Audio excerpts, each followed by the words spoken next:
JR. Chaudhary पूछते हैं कि स्वामी जी मुझे आसन सिद्ध करना है, तरीका बताइए।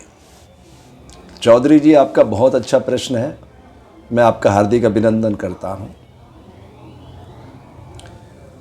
आसन सिद्ध करने के लिए यम नियम के 5 भागों को अपने जीवन में उतारना होता है। यम के 5 भाग, सबसे पहले अहिंसा, यानी जो व्यवहार मुझे अपने लिए अच्छा लगता है वही व्यवहार मुझे जगत के समस्त जीवों के साथ करना चाहिए, पहला सूत्र है। दूसरा सत्य, है ना, झूठ से बचो, शेष सत्य रह जाएगा। सत्य की पहचान है वो कभी नष्ट नहीं होता। तीसरा अस्तेय, चोरी का अभाव, यानी मन में कोई नहीं देख रहा इसका मतलब ये नहीं हम अपराध कर लें। खुद से खुद को बचाना है, चोरी का अभाव पैदा करना है कि चाहे करोड़ों रुपए हमारे सामने पड़े हों, किसी के अधिकारों का हमें अतिक्रमण नहीं करना है, किसी का हक नहीं छीनना है। अस्तेय। अपरिग्रह, अपनी आवश्यकताओं को न्यून करना है, ठीक है। तो किसी भी चीज़ को वेस्ट नहीं करना है, जैसे जल, गिलास में झूठा जल नहीं छोड़ना, थाली में भोजन नहीं छोड़ना। पांचवा ब्रह्मचर्य, प्रकृति के अनुशासन का दृढ़ता से पालन करना है। ये सबसे महत्वपूर्ण चीज़ है कि जैसे मौसम बदलते हैं तो किस हिसाब से क्या चीज़ खाना है, क्या नहीं खाना है, ठीक है। तो यम के ये 5 भाग हैं। फिर नियम के 5 भाग है। शौच, पहला भाग शौच, शरीर जल से, मन सत्य से, बुद्धि ज्ञान से, आत्मा धर्म से पवित्रता धारण करती है, ठीक है।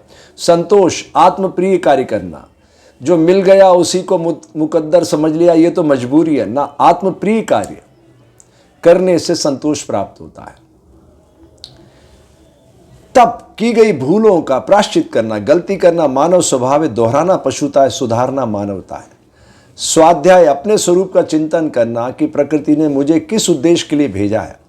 ईश्वर प्राणिधान, सौंप दो सब प्रभु को, सब सरल हो जाएगा। ऐसा करके जब आप यम नियम का पालन करने लगेंगे और आसन आप सिद्ध करने की ओर बढ़ेंगे तो आपको संकल्प पारित करना होगा कि मैं, अब आप कौन सा आसन सिद्ध करना चाहते हैं। आसनों की जो श्रृंखला, चींटी से हाथी तक हर जीव आसन लगा रहा है। आपको क्या बनना है? आपको चींटी जैसा बहुत सूक्ष्म रूप में उस विराट स्वरूप को धारण करना है, बहुत सूक्ष्म, जो देखने पर, बहुत गौर से देखने पर दिखाई देती है, लेकिन अपने वजन से 20 गुना बल धारण करके दौड़ लगाती है। एक छोटी सी चींटी, मछली जल की धारा के विपरीत आसमान की ऊंचाई नाप देती है। सरल मत्स्येंद्र आसन, एक गिलोर में फंसने वाली आकाश की ऊंचाई नाप देती है, जल की धारा में चढ़ जाती है आसमान की ऊंचाई पर। तो कौन सा आसन आपको सिद्ध करना है, उसकी हर एक आसन की एक समयावधि होती है। जैसे त्राटक है, अब ये सतही तौर पर ये ऐसा लगता है कि जैसे हमने बगुले से उठाया, लेकिन ये सूर्य भगवान से लिया गया। अब सूर्य तो अचल ग्रह है, बिना रुके थके खड़ा है अपनी स्थिति में और धरती को घुमा रहा है। तो हर चीज का एक समय है। चलो, आपने प्रश्न पूछा तो मैं आपको त्राटक ही करके दिखाता हूं। जैसे 10 मिनट तक आपको पहले दृष्टि का बंद लगाना सीखना है।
इस तरीके से ये 10 मिनट हुए।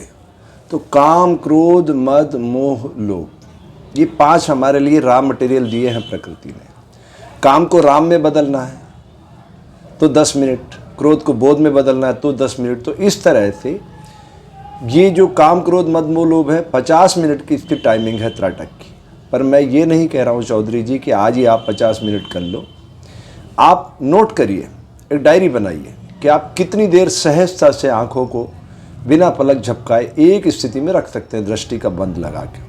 फिर धीरे धीरे उसका अभ्यास बढ़ाइए। मान लो अगर आपका आज 5 मिनट है तो अगले दिन 5.5 या 6 मिनट करो। फिर आपको धीरे धीरे 50 मिनट पहुंचना है। जब आप 50 मिनट पहुंच जाएंगे तब आपको ये रूपांतरण की प्रक्रिया शुरू होगी, यानी पंच तत्व अपना खेल दिखाएंगे। इससे मैं कहता हूँ करुणा। जल में अग्नि है, ये तो टरबाइन से आप प्रकट कर सकते हो विज्ञान के जरिए, मशीन से, लेकिन अग्नि में जल है, ये आपको अध्यात्म अनुभूति कराएगा। अग्नि की प्रतिनिधि आँखें, आँखों से ये जो धारा बहती है कॉर्निया को साफ भी करती है, यानी नेत्र ज्योति का संवर्धन भी होता है और प्रकृति के आप समीप भी जाते हैं। तो आसन सिद्ध करने का मतलब है, अब ये त्राटक है, ऐसे ही जो भी आसन आप करेंगे, जैसे मान लो आपने मयूर से आपको क्रोध को बोध में बदलना है, ठीक है, तो आप भुजंगासन करो, मयूरासन करो, ये सब प्रक्रिया उसी के। जीव जीवस्य भोजनम, सांप को मयूर खा जाता है तो मयूरासन करोगे तब भी क्रोध बोध में बदलेगा, भुजंगासन करोगे तब भी क्रोध बोध में बदलेगा, पर इन सबकी टाइमिंग अलग अलग है। अब जैसे आपको भुजंगासन करना है तो आपको 10 मिनट करना होगा, क्योंकि आप उसी से रूपांतरण कर रहे हैं। लेकिन अगर आपको उसको जो खा रहा है उससे पकड़ना है तो आपका 5वां भाग हो जाएगा ना, आपको मयूरासन सिर्फ 2 मिनट करना है। तो ये आपको अपने जीवन के अनुभव से करना पड़ता है, ये कहीं आपको पुस्तकों में लिखा हुआ नहीं मिलेगा, ये तो आपको ही यात्रा करना होगी, ठीक है। तो मेरे ख्याल से आप मोटे तौर पर समझ गए होंगे। आप कोई भी क्रिया करो उसके पहले उस जीव को पहले गूगल पे सर्च कर लो, उस जीव की खासियत क्या है। अब जैसे ईगल है, गरुड़, वो आकाश की स्वच्छंदता में सर्वाधिक ऊंचाई नापता है और धरती के आंचल को साफ रखने का भाव रखता है। तो ये कर्तव्य की पराकाष्ठा है। प्रकृति ने जितने जीव प्रकट किए पूर्णता से प्रकट किए, सिर्फ मानव को छोड़ के। मानव अपूर्ण है, पूरी श्रृंखला उनकी, जीव जीवस्य भोजनम, सब एक दूसरे को मार के खा रहे हैं। भारतीय ऋषियों ने जितने आसन और प्राणायाम लिए हैं वो सब के सब पशु पक्षियों से लिए हैं, सारे के सारे। तो मैं आपके माध्यम से जो लोग योग में रुचि रखते हैं उन सबसे प्रार्थना करता हूँ कि आप प्रकृति की इस विविधता को समझिए, उसकी जो खूबसूरती है, उसकी जो मंगलमय ध्वनि है वो आपके भीतर है, लेकिन वो प्रकट होने के लिए आपको उस सोर्स तक पहुंचना पड़ेगा। मान लो घनघोर बारिश है, आपका पात्र उल्टा पड़ा तो एक बूंद भी नहीं मिलेगी, लेकिन अगर आपने पात्र सीधा कर दिया तो with in a few second वो पूरा पात्र ही भर जाएगा, क्योंकि प्रकृति बहुत विराट है। हमारा उस प्रकृति की बगिया में कितना अस्तित्व है, एक वर्षा की बूंद के मानिंद, इससे अधिक थोड़ी हमारा अस्तित्व है। तो बूंद सागर में कब, जब सागर में मिल जाएगी तो सागर हो जाएगी, ठीक है। आपके मंगल की कामना करता हूँ।